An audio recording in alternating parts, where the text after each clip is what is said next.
मोदकं सदा विमुक्तिसाधकं कलाधरावतं सतं विलासि लोकरक्षकम्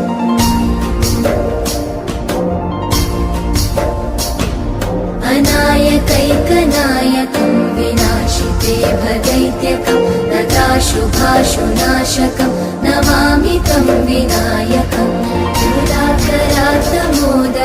सदा विमुक्तिसाधकं कलाधरावतं सतं विलासि लोकरक्षकम्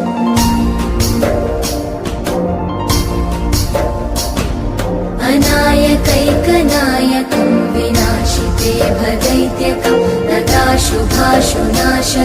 नमामि तं विनायकम् मूलाकरात्मोदकं सदा विमुक्तिसाधकं कलाधरावतं सतं विलासि लोकरक्षकम्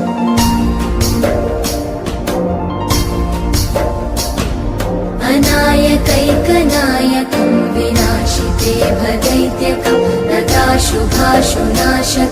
नमामि तं विनायकम्